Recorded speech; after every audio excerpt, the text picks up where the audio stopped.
Okay, I'm back with part 2, and these are the paints you're going to need. A metallic silver, black, a red, and a brown. You're going to need an orange as well, but I don't have one, so I'm just going to make one out of yellow and red. Okay, what you're going to want to do is get a palette and put a paper towel or napkin on it, and you're going to want to put some water on it. Now what this does is it keeps your paint from drying out while you're painting.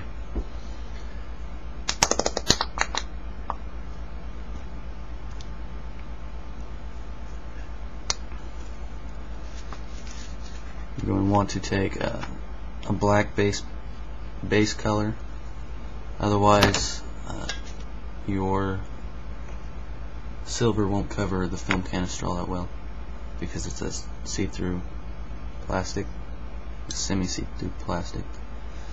My paint already comes, it's an older paint, so it's kind of gloppy, so I like to water it down.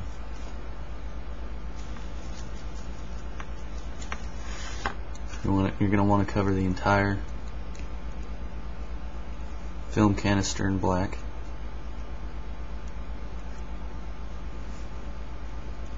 Make sure to give it over all the rivets we made, and up under the rivet band, the cardboard. I don't know about yours, but on mine, because of the glue, it didn't quite stick to it all that well. It left some gaps underneath it, so you're going to want to paint under that as well.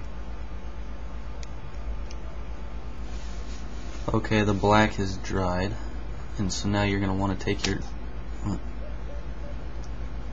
metallic silver paint, put a layer of that over the black.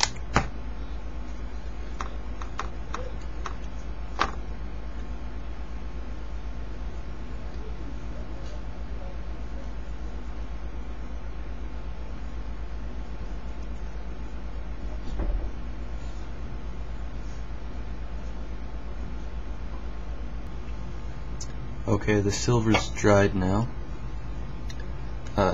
Now if you don't want to make it all rusted and messed up looking, you can just, and if you just want a regular looking fuel tank, just add another layer or two of the silver paint and make it a more solid silver color. Okay, now what I'm going to do, I got a smaller brush now. I'm going to take some of the black, and then what you want to do is you want to find where your rivet joints, the edges are, because that's going to be the bottom of it. So what you want to do is at the top, along the edge, paint wherever you want your rust, patches of black.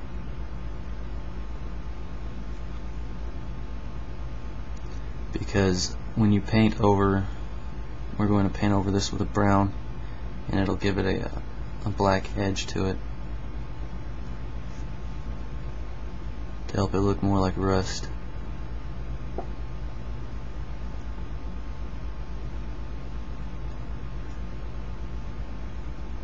I like to, instead of just putting on paint strokes, I like to dab at it, and gives it a more uneven, sporadic edge to it, which helps it look more random. Plus, you don't have the brush strokes if you had painted it on there.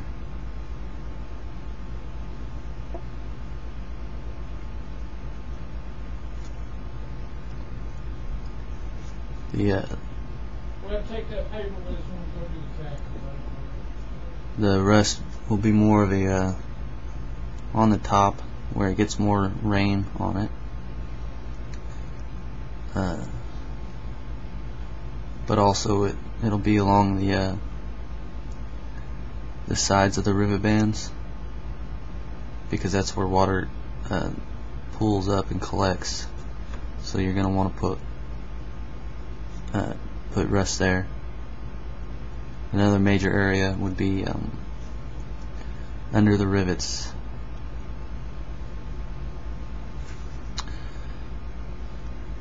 Because the water will collect around those and then run down the side.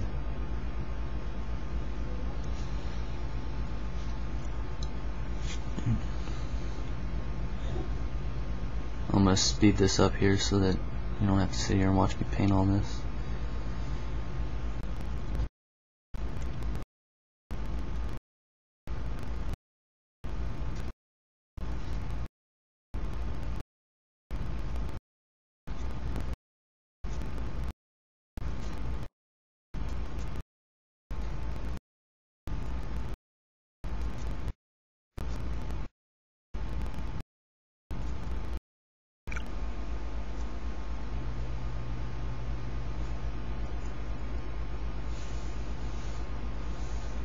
For your next layer, you're going to want a red. I chose a darker red, a crimson.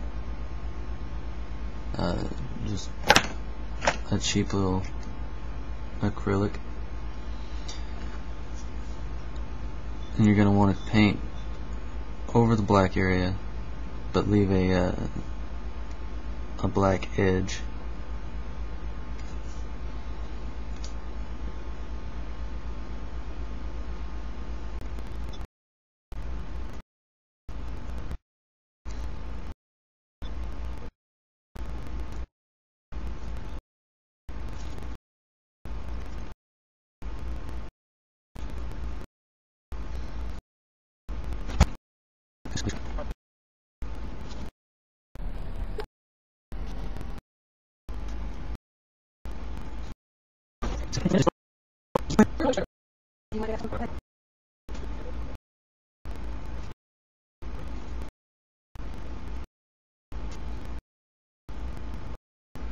Now you're going to want to use a brown. I use just a basic brown. You might want to make it a darker. You'd rather use a darker brown than a lighter one. And what you're going to do is paint this over the red, and then but leave some of the red behind. So I just splot, instead of painting it on like we did with the black, just put splotches around.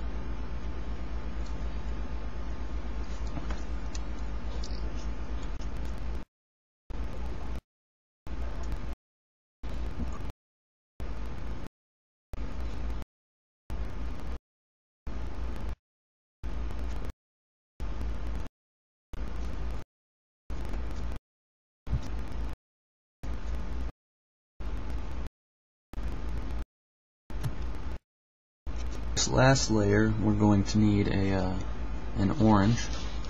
I choose a darker orange than a brighter one,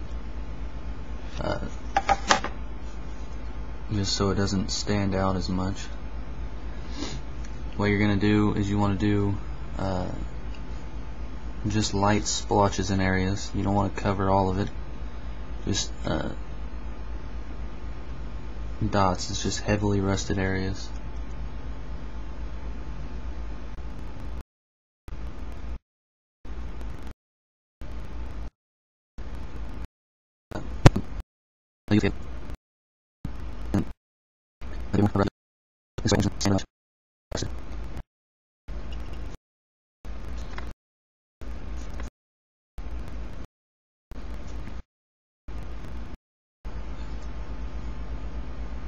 And there it is. Can't really tell because I can't see it all that well because of my camera, but you can see most of it. And as you can tell, the metal is still shiny. It's shinier than the rust, which helps.